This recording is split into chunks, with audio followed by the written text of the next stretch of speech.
ओम अज्ञानतिमिरान्धस्य ज्ञानञ्जनशलाकया चक्षुरुन्मीलितं येन तस्मै श्रीगुरुवे नमः। नमो विष्णुपादाय कृष्णप्रेष्ठाय भूतले श्रीमते भक्तिवेदान्तस्वामिन्निति नामिने। नमस्ते सारस्वते देवे गौरवाणी प्रचारिणे निर्विशेष शून्यवादी पाश्चात्य देशतारिणे। जय श्री कृष्ण चैतन्य प्रभु नित्यानंद श्री अद्वैत गदाधर शिवासादि गौर भक्त वृंद। हरे कृष्ण कृष्ण कृष्ण हरे हरे, हरे राम राम राम हरे हरे। हरे कृष्ण। आप सभी भक्तों का हार्दिक स्वागत है आज के श्रीमद् भगवद गीता के इस डिस्कशन में। आज हम लोग चर्चा करेंगे Shrimad Bhagavad Gita second chapter and verse number 12। 12 नंबर श्लोक, दूसरे अध्याय का 12वां श्लोक आज हम चर्चा करेंगे।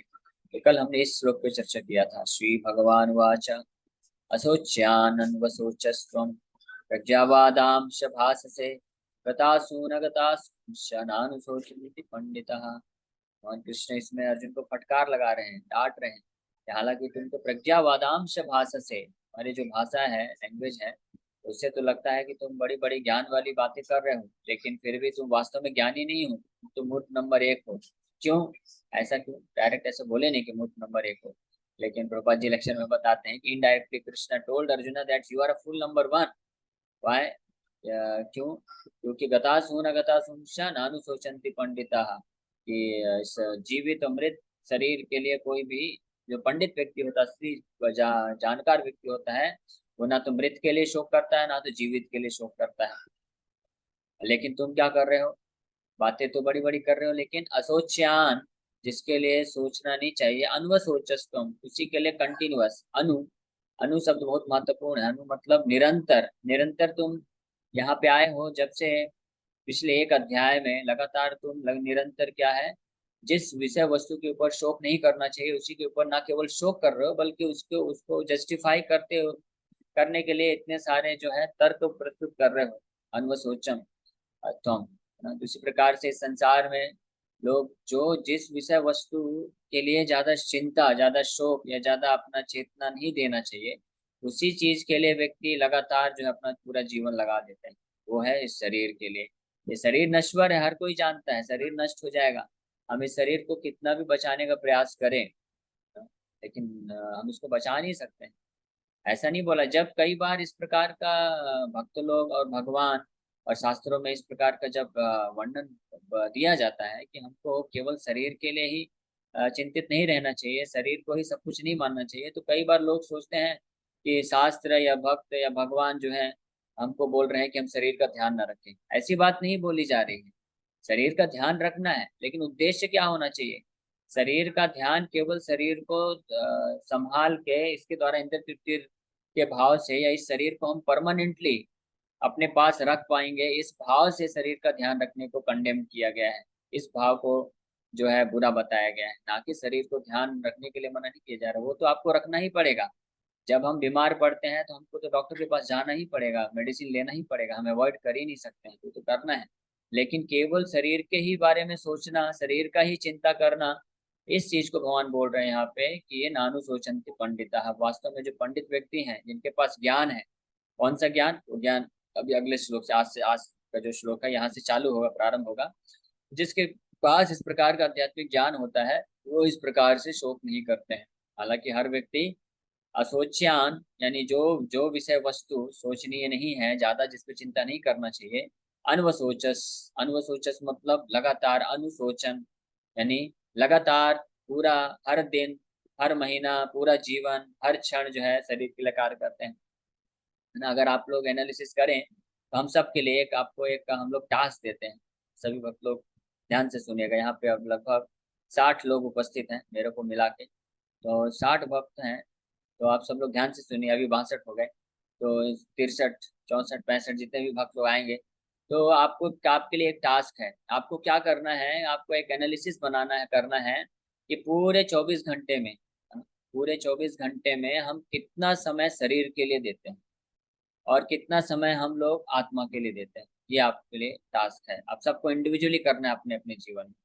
तब आपको ये आंसर मिल जाएगा कि भगवान यहाँ पे जो बोल रहे हैं, असोच्यान अनवसोचस्तम, यानी जिस विषय वस्तु के बारे में ज्यादा नहीं सोचना चाहिए, उस विषय वस्तु के लिए हम लोग अनुसोचन मतलब लगातार एवरी मोमेंट, हर क्षण हम लोग सोचते हैं। तो आप लोग अगर ये टास्क करेंगे तो आप में से आप पाएंगे कि हमारा ज्यादातर समय जो है शरीर के लिए ही जा रहा है।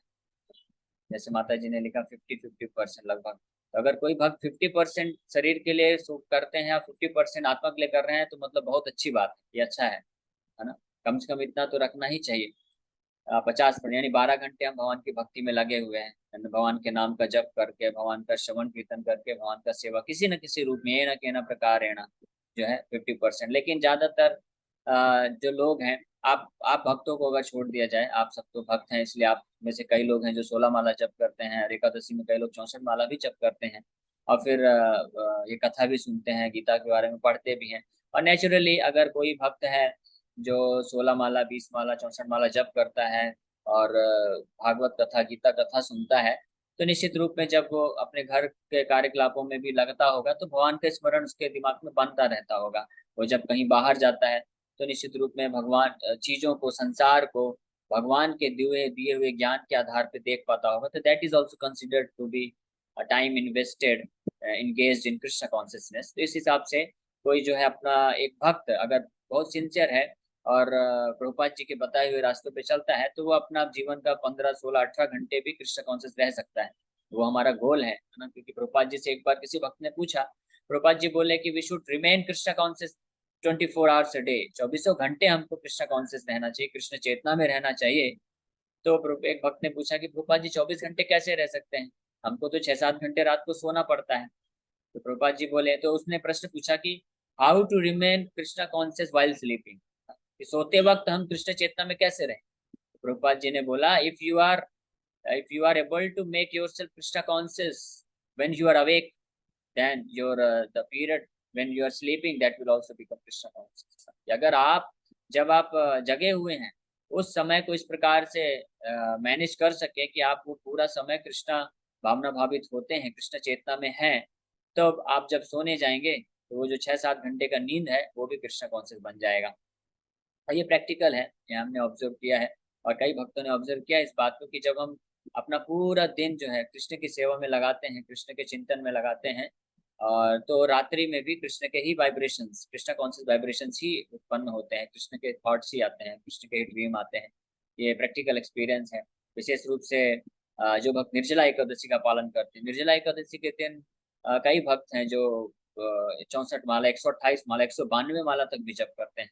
तो उनका ये ऑब्जर्वेशन है कि जब वो रात को सोने भी जाते हैं 4-5 घंटे के लिए, तो उस वक्त भी उनके मन में जो है सबकॉन्शियस माइंड में हरे कृष्ण महामंत्र का वाइब्रेशन चलता रहता है। तो इसलिए इस हिसाब से 24 घंटे कृष्ण कॉन्शियस बना जा सकता है। तो हम सबको ये एनालिसिस करते रहना चाहिए। इसलिए शिला भक्ति विनोद ठाकुर बोलते थे कि जो भी सिंसियर भक्त हैं उन सबको हर एकादशी एनालिसिस करना चाहिए, सोचना चाहिए, हर 15 दिन में एक बार सोचना चाहिए कि मैं कितना दिन में मैं कितने घंटे कृष्ण चेतना में हूँ, कितने घंटे में कृष्ण से विमुख हूँ। इस प्रकार से जब हम एनालिसिस करेंगे, विश्लेषण करेंगे, तब हम भक्ति में आसानी से प्रगति कर सकते हैं। तो यहाँ पे पॉइंट ये है कि जो लोग भक्त नहीं है, आप अगर देखेंगे तो उनका 24 घंटे जो है किस में जाता है, केवल शारीरिक चेतना में जाता है, शरीर के लिए ही जाता है, जो कि असोच्यान है। असोच्यान मतलब जिसके बारे में ज्यादा चिंता नहीं करना चाहिए, क्योंकि ये जो शरीर है, शरीर से संबंधित जो सुख दुख है, शरीर का हानि लाभ है, मान अपमान है, जन्म मृत्यु है, ये सब हमारा ऑलरेडी फिक्स्ड है। ये पहले से ही फिक्स हो चुका है। हमने जैसे ही, जिस क्षण हमने जन्म लिया था, उसी क्षण में, जो उसी क्षण पे ये लिख के आ गया है कि हम कब मरेंगे, हमारे जीवन में क्या क्या हादसे होंगे, हमारे जीवन में क्या क्या सुख और दुख आएगा, कितना मान अपमान मिलेगा, कितना धन दौलत पैसा हम ऐश्वर्य कमाएंगे, कितना खो देंगे, ये सब ऑलरेडी डिस्टाइंड है। इसलिए इसको कर्म के अनुसार ही चलता रहता है। तो जैसे जैसे चलता है, हमको बिना बहुत ज्यादा इसमें ध्यान लगाए, ध्यान तो लगाना है ऑफ कोर्स, लेकिन हमारा जो है चेतना, जितना बेयर मिनिमम करके हम अपना ये कार्य कर सके करना चाहिए। और बाकी ज्यादा से ज्यादा समय हमको जो है कृष्ण चेतना में व्यतीत करना चाहिए, कि जो कि वास्तव में सोचनीय वस्तु है ना। इसलिए भगवान कृष्ण यहाँ पे अर्जुन को डांट रहे हैं और बता रहे हैं कि you are lamenting for that thing which is not to be lamented. है ना। असोच्यान, असोच्यान, ये शरीर जो है ये असोच्यान है। असोच्यान मतलब कि this is not worthy for lamentation, इसके बारे में ज्यादा चिंताग्रस्त नहीं होना चाहिए शरीर के बारे में। वास्तव में अगर किसी को चिंता करना ही है तो चिंता होना चाहिए उसको कि मैं भक्ति में आगे कैसे बढ़ूं, मैं किस प्रकार से अपना जो चेतना है अभी इस भौतिक जगत में फंसा हुआ है, इस भौतिक जगत से सुख प्राप्त करने की इंद्र तृप्ति में फंसा हुआ है, किस प्रकार से मैं अपनी इस चेतना को निकाल के भगवान के चरण कमलों में लगा सकूं, ये हमारा चिंता का विषय होना चाहिए। ये हम लोग सीखते हैं नामाचार्य हरिदास ठाकुर के उदाहरण से। इसलिए महाप्रभु ने हरिदास ठाकुर को नामाचार्य कहा है। नामाचार्य मतलब नाम के आचार्य हैं वो।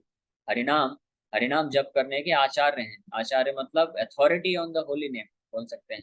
यानी उनके उदाहरण, उनके आदर्श और उनके उपदेशों के माध्यम से ही कोई व्यक्ति हरिनाम में रुचि बढ़ा सकता है। तो नामाचार्य दास ठाकुर एक ये बहुत ही महत्वपूर्ण लेसन सिखा के गए। उनका पूरा जीवन ही पूरा लेसन से भरा पड़ा है। तो जब अंतिम समय में बहुत वृद्ध हो चुके थे, नामाचार्य हरिदास ठाकुर 192 माला जप करते थे, और वृद्धावस्था में भी वो बेड से उठ नहीं पा रहे हैं, लेटे हुए हैं, लेकिन उस समय भी वो क्या करते थे, हरिनाम जप करते थे। ज्यादा जोर से नहीं बोल सकते, लेकिन फिर भी होंठ को हिलाते हिलाते हिलाते हरिनाम जप कर रहे हैं, अकाउंटिंग भी करते थे। तो महाप्रभु एक बार आए उनके समक्ष और पूछे कि हरिदास कैसा है तुम्हारा स्वास्थ्य। तो हरिदास ठाकुर बोलते हैं कि भगवान, मेरा शरीर तो स्वस्थ है, शरीर को कोई ज्यादा दिक्कत नहीं, शरीर तो है जैसा है, शरीर में कोई टेंशन नहीं है मुझे।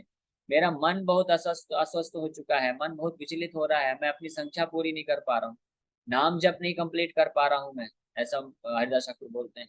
हरिदास ठाकुर 16 माला नहीं जप करते थे, 192 माला जप करते थे, सोचिए। और ऐसी वृद्धावस्था में आ गए हैं, बीमारी है, सब कुछ है, तो उनको वो बोल रहे हैं कि मेरा 192 माला जप नहीं हो रहा है। महाप्रभु बोलते हैं कि हरिदास, सिद्ध देह है तुम्हार, ये तुम्हारा देह जो है सिद्ध हो चुका है, तुमको अब इतनी 192 माला जप करने की जरूरत नहीं है, अपना चैंटिंग कम कर दो अभी। लेकिन हरिदास ठाकुर बोलते हैं नहीं नहीं, मैं ऐसा मौका नहीं गवा सकता हूँ। मेरा हरिनाम के प्रति जो ये भाव है, मेरा संकल्प है, मैं इसको नहीं कम कर सकता हूँ। इस प्रकार से हरिदास ठाकुर एग्जाम्पल सेट करते हैं कि हमको भी ये चिंता होनी चाहिए किस बात की, कि ये मेरा माला ठीक से नहीं हो रहा है। 16 माला तो आप में से कई भक्त लोग कर रहे हैं, तो जो लोग नहीं कर रहे हैं वो लोग धीरे धीरे 16 माला तक आना चाहिए, करना चाहिए, एटलीस्ट ये मिनिमम है ये। और ये कोई बहुत ज्यादा नहीं है। 16 माला जप करने में हरे कृष्ण महामंत्र का मात्र 2 घंटे लगता है। भगवान ने हमको 24 घंटे दिया है दिन में, किसने दिया है? सब कुछ भगवान का ही तो है। तो क्या हम उस 24 घंटे में से 2 घंटे हम भगवान के लिए नहीं दे सकते? 16 माला का जप, है ना। तो ये कोई इनफैक्ट भगवान तो बोलते हैं हर क्षण हमको देना चाहिए भगवान के लिए, क्योंकि हर क्षण अगर आप देखें तो भगवान हमारा हर क्षण हमको मदद कर रहे हैं। हर क्षण, every moment Krishna is giving us something, हमारे ऊपर कृपा कर रहे हैं।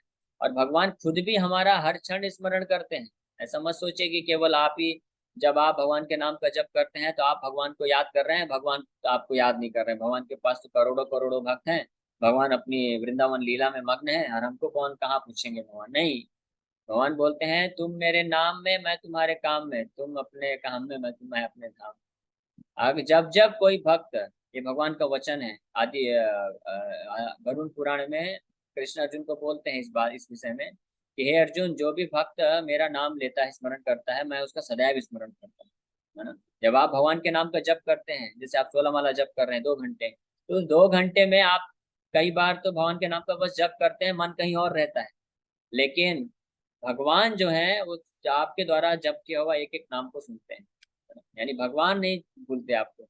इसीलिए तो भगवान हर क्षण हमको याद रखते हैं, परमात्मा के रूप में हमारे हृदय में है। अगर हमारा स्मरण करना भगवान भूल जाएंगे तो हमारा तो शरीर ही छूट जाएगा, हम लोग आगे कार्य ही नहीं कर पाएंगे। पाचन क्रिया, सांस लेने की क्रिया, हृदय की धड़कन, ये सब चल रहा है, हम तो नहीं चलाते हैं, हमको तो याद भी नहीं रहता, हम कभी याद भी नहीं करते कि दिल धड़क रहा है कि नहीं धड़क रहा है, सांस चल रही है कि नहीं चल रही है, पाचन हो रहा है कि नहीं हो रहा है, ये सब कौन कर रहा है शरीर में?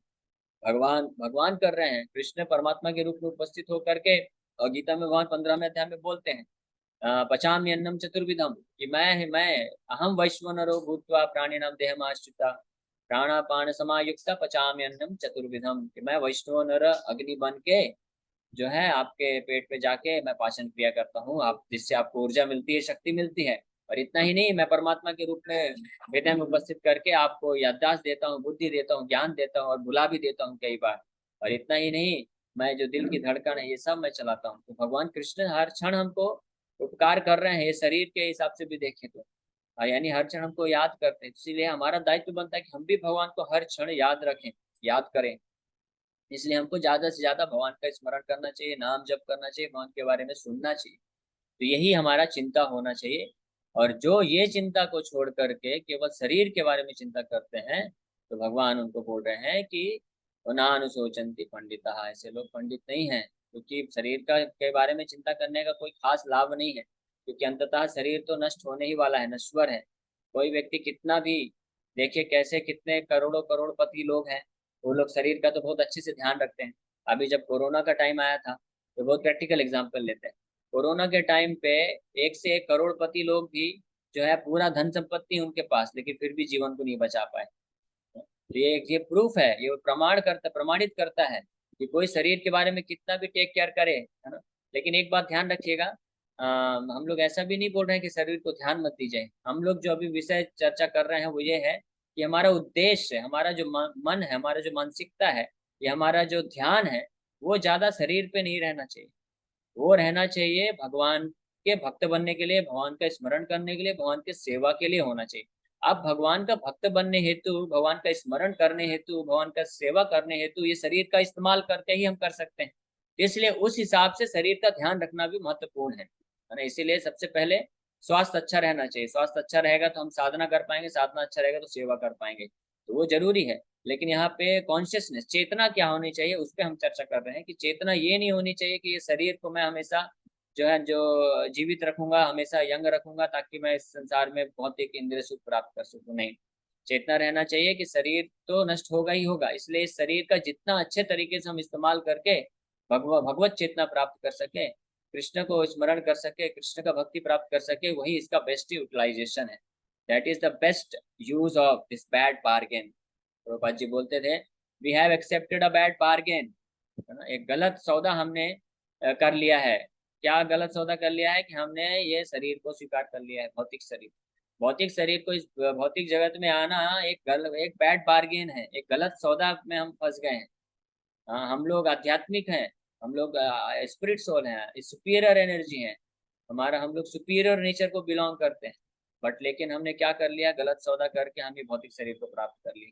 लेकिन अब ये गलत सौदा कर ही लिया है, तो इस गलत गलत सौदा का जो सबसे अच्छा इस्तेमाल है वो ये हो सकता है कि इसको हम कृष्ण की सेवा में लगा दें, कृष्ण के प्रति भक्ति प्राप्त करने में अगर लगा दिए, तो that will be the best use of this bad bargain. इस गलत सौदे का सबसे सही उपयोग हो जाएगा। यही है यहाँ पे इस श्लोक के माध्यम से ये शिक्षा भगवान हमको देने का प्रयास कर रहे हैं। तो पंडित, जो पंडित व्यक्ति होते हैं, वो कभी भी मृत और जीवित दोनों पे ही शोक नहीं करते हैं, है ना। इस श्लोक में ये भगवान बोले। अब क्यों शोक नहीं करते, मानो अर्जुन क्वेश्चन पूछेगा ना, अर्जुन ऐसे चुप तो नहीं रहेगा। हालांकि शिष्य बन गया है, समर्पण कर लिया है, लेकिन प्रश्न तो मन में आएगा ना। अरे भगवान, आप बोल रहे हैं कि जो पंडित, असली पंडित व्यक्ति होता है, वो गतासु न गतासु स नानु सोचंती पंडिता, कि ना तो वो जीवित ना तो मृत के लिए शोक करता है। ऐसा क्यों, ऐसा क्या कारण है? तो अब अगले श्लोक में भगवान उसका कारण बताने जा रहे हैं, क्यों जो पंडित व्यक्ति होता है ना तो जीवित ना तो मृत के लिए शोक करता है। अब इस श्लोक में भगवान बोल रहे हैं, न त्वेवाहं जातु नासं न त्वं नेमे जनाधिपा न चैवा न भविष्यामः सर्वे वयमतः परम्। Translation, never was there a time when I did not exist, nor you, nor all these kings, nor in the future shall any of us cease to be। तो इस श्लोक में भगवान कृष्ण बहुत ही क्लियरली मेंशन कर रहे हैं कि न तु एव अहम। ये बहुत महत्वपूर्ण श्लोक है, इस पर कल भी हम लोग चर्चा करेंगे, क्योंकि यहाँ पे इस श्लोक के माध्यम से ये जो मायावाद फिलॉसफी है, मायावाद के सिद्धांत का खंडन होता है। ये देखिए, भगवत गीता में भगवान कृष्ण जब गीता का उपदेश देना प्रारंभ किए, तो जो सबसे पहला उपदेश है वो एक्चुअली में यही श्लोक। पिछले श्लोक में तो अर्जुन को डांट लगाए भगवान, और अर्जुन को केवल इतना बोले कि जो पंडित व्यक्ति होता है वो ना तो जीवित ना तो मृत के लिए शोक करता है, इस प्रकार से डांट लगाए। अब इसका कारण क्यों है, क्यों पंडित व्यक्ति जीवित और मृत किसी के लिए शोक नहीं करता, अब यहाँ से शिक्षा देना प्रारंभ कर रहे हैं 12 नंबर श्लोक से। तो ये पहला श्लोक, यानी पहला भगवान के उपदेश का जो पहला उपदेश है, पहला शिक्षा है, उसी में मायावाद सिद्धांत का खंडन हो जाता है। किस प्रकार से, देखिए, पहली बात तो मायावाद सिद्धांत क्या है वो चर्चा कर लेते हैं। कि मायावाद सिद्धांत है, कुछ मायावादी दार्शनिक होते हैं, सन्यासी होते हैं, जो बोलते हैं कि हम अभी इस भौतिक संसार में फंसे हुए हैं, बद्ध रूप में है, इसलिए हम लोग अलग अलग हैं। लेकिन जैसे ही हम इस भौतिक संसार से विरक्त हो जाएंगे, पूर्ण रूप से अपने आप को मुक्त कर देंगे, तो हम वापस से जाके मर्ज हो जाएंगे, यानी विलीन हो जाएंगे। जो ब्रह्म है, ओरिजिनल जो ब्रह्म है, भगवान है, तो लोग भगवान तो नहीं बोलते लेकिन ब्रह्म बोलते हैं, ये समझने के लिए कि जो परम ब्रह्म है, भगवान है, उसमें जाके हर जीव जो है मुक्त होने के बाद उनमें जाके विलीन हो जाता है, आत्मा परमात्मा में विलीन हो जाता है। ऐसा सिद्धांत वो लोग प्रोपोगेट करते हैं, जो कि पूर्ण रूप से क्या है, फॉल्स है, गलत सिद्धांत है ये। आत्मा कभी परमात्मा में विलीन नहीं होता है। ये एक बहुत ही बड़ा मिसकंसेप्शन है, गलत विचारधारा है। इसका किसी भी शास्त्र में कोई प्रमाण नहीं है। ये केवल और केवल जो है उन लोगों के द्वारा प्रोपोगेट किया जाता है जो लोग भगवान का सेवा नहीं करना चाहते हैं, जिनके हृदय में भगवान के प्रति ईर्ष्या होती है, या जो भगवान को नहीं मानना चाहते हैं। एक प्रकार से ये मायावादी लोग नास्तिक ही हैं, है ना। नास्तिक कैसे हैं? बाहरी रूप से तो शास्त्रों का आस्तिकतावाद का आवरण लगाए हैं, लेकिन अंदर से नास्तिक है। और ये तो बहुत बड़े नास्तिक हैं। जो बौद्ध है, वेद न मान्य बौद्ध है नास्तिक। जो बुद्धिस्ट लोग होते हैं वो लोग तो वैदिक शास्त्र ही नहीं मानते, तो वो तो ऐसे नास्तिक हो गए, वो तो डायरेक्टली रिजेक्ट कर देते हैं। लेकिन मायावादी लोग इनसे भी ज्यादा खतरनाक होते हैं, क्योंकि ये लोग शास्त्रों को मानते हैं, लेकिन शास्त्रों के जो सिद्धांत हैं, शिक्षाएं हैं, उसको तोड़ मरोड़ करके गलत सिद्धांत को प्रस्तुत करते हैं कि हाँ, आत्मा परमात्मा में विलीन हो जाती है ना। तो अब ये जो सिद्धांत है, अपसिद्धांत है, वास्तव में सिद्धांत नहीं है, जो गलत विचारधारा है, इसका खंडन इस श्लोक में भगवान कृष्ण कर रहे हैं कि आत्मा कभी परमात्मा में विलीन नहीं होती है। हर एक आत्माएं, जितनी भी जीवात्माएं हैं, सब इंडिविजुअल रहती हैं। तो यहाँ पे भगवान बोल रहे हैं, न तु एव अहम जातु नासम। ना मतलब नहीं, तू मतलब बट, एव मतलब सटिल, निश्चित रूप में, अहम जातु, जातु मतलब किसी भी क्षण, किसी भी समय, न आसम। अर्जुन को बोल रहे हैं, अर्जुन, ऐसा कोई भी समय नहीं हुआ था, हाँ, न है, न होगा, कि कभी मैं एग्जिस्ट, मैं अस्तित्व में नहीं था। और न ही न तुम नेमे जनाधिपा, न ऐसा कभी समय था अर्जुन कि तुम अस्तित्व में नहीं थे। और न जनाधिपा, जनाधिपा मतलब ये सारे जितने भी राजा लोग खड़े हैं, महाभारत के युद्ध के टाइम पे करोड़ों करोड़ लोग खड़े हैं। तो भगवान बोल रहे हैं कि अर्जुन, इस बात को ध्यान से समझो कि हम सब लोग हमेशा इंडिविजुअल सोल के रूप में रहे हैं। ऐसा कभी भी नहीं हुआ कि मैं, तुम, ये सारे और ये सारे जितने भी जनाधिपा, राजा लोग, क्षत्रिय, योद्धागण खड़े हैं, ऐसा कभी भी नहीं था कि मैं, तुम और ये लोग एग्जिस्ट, अस्तित्व में नहीं थे। और आगे बोल रहे, न चैव न भविष्यामः, और न ही प्रेजेंट टाइम पे भी, अभी भी हम सब लोग इंडिविजुअल हैं, है ना। तभी तो इंडिविजुअलिटी तो है ना, तभी तो तुम युद्ध करने से मना कर रहे हो, मैं युद्ध करने के लिए तुमको बोल रहे हैं। नहीं, हम दोनों में जो मतभेद आ रहा है, मतभेद कब आता है? जब दोनों अलग अलग व्यक्ति होते तभी तो मतभेद आएगा ना। अगर दोनों व्यक्ति एक ही हो जाएंगे, विलीन हो जाएगा, तो मतभेद कहाँ से आ पाएगा, है ना। तो सब कुछ, ये जो मायावादी लोग बोलते हैं कि सब कुछ एक है, तो सब कुछ एक नहीं है। हाँ। प्रभुपाद जी के पास ऐसे कई मायावादी लोग आते थे, वो बोलते थे सब कुछ एक है, ब्रह्म सत्य जगन मिथ्या, एवरीथिंग इज वन। तो प्रभुपाद जी अलग अलग तरीके से इसका, इस चुनौती को करते थे। तो एक बार प्रभुपाद जी बोले कि आप बोलते हैं सब कुछ एक है, लेकिन मैं आपकी फिलॉसफी नहीं मानता हूँ। तो दोनों का मत अलग अलग हो गया ना, तो सब कुछ एक कैसे हुआ? दोनों का मत अलग अलग हो गया, यानी हम दोनों अलग अलग इंडिविजुअल सोल हैं। तो आपका फिलोसफी यहीं पे खत्म हो गया। अगर सब कुछ एक होता होता, तो फिर मेरा मत, आपका जो मत है, मेरा मत मैच करना चाहिए था ना, सबका मत भी एक ही होना चाहिए। लेकिन सबके अलग अलग मत हैं, सबके अलग अलग लाइकिंग्स है, डिसलाइकिंग्स है, इसका मतलब सब कुछ एक नहीं है। तो इस प्रकार से बड़े सुंदर तरीके से जो है प्रभुपाद जी करते थे। तो यहाँ पे भगवान कृष्ण बोल रहे हैं, ना चैव न भविष्यामः, ना तो अभी, ना तो भविष्य में भी अर्जुन। इसलिए ये बहुत महत्वपूर्ण है कि मायावादी लोग बोलते हैं कि ठीक है, अभी हम लोग इंडिविजुअल हैं, लेकिन जैसे ही हम ये शरीर छोड़ेंगे, मुक्त हो जाएंगे, तो मुक्त होने के बाद भविष्य में हम लोग एक बन जाएंगे, है ना। सब विलीन हो जाएगा, सारी आत्माएं विलीन होके एक आत्मा, और परमात्मा में सब आके एक ही बन जाएगा, सब कुछ एक हो जाएगा। लेकिन ऐसा नहीं है, भगवान यहाँ पे क्लियरली बोल रहे हैं, न चैव न भविष्यामः, ना तो भविष्य में ऐसा अर्जुन होने वाला है कि हम लोग नहीं रहेंगे, एग्जिस्ट नहीं करेंगे, यानी हम लोग हमेशा, सर्वे वयमतः परम, सर्वे मतलब सभी लोग, वयम ऑल ऑफ अस, अतः परम, इसके बाद भी हमेशा हम लोग अस्तित्व में रहने वाले हैं, है ना। हमारा अस्तित्व कभी भी नष्ट नहीं होने वाला है। तो इस प्रकार से भगवान यहाँ पे दोनों सिद्धांत को प्रकट कर रहे हैं कि जो पंडित व्यक्ति होता है, ना तो जीवित न मृत के लिए शोक करता है, क्योंकि वो जानता है कि हर एक जीवात्मा, हर एक व्यक्ति जो है इतिहास में, यानी पास्ट में, इतिहास में भी, भूतकाल में भी हमेशा अस्तित्व में था, तो वर्तमान में भी अस्तित्व में है और भविष्य में भी हमेशा अस्तित्व में रहेगा। तो इस बात का ज्ञान जिसको होता है वो पंडित होता है, इसलिए वो कभी भी शोक नहीं करता है शरीर के चेंज होने के कारण, शोक नहीं करता है। पहला चीज तो ये बताया। और दूसरा चीज ये मायावाद सिद्धांत का खंडन हो जाता है कि हमेशा जो जीवात्मा इंडिविजुअल रूप में एग्जिस्ट करती है इस प्रकार से। तो आगे हम लोग, ये बहुत ही सुंदर परपट है, तात्पर्य है। तो इस तात्पर्य को हम लोग पढ़ के समझेंगे। प्रभुपाद जी अलग अलग उपनिषदों से भी कोट कर रहे हैं, कथा उपनिषद, श्वेताश्वतर उपनिषद, और फिर और भी शास्त्रों का, गीता और भागवत से कोट करके फाइनली प्रभुपाद जी इस श्लोक को बहुत अच्छे से व्याख्या करने वाले हैं। तो ये हम लोग इसका जो तात्पर्य है कल हम लोग चर्चा करेंगे और थोड़ा और इसको समझने का प्रयास करेंगे। हरे कृष्ण।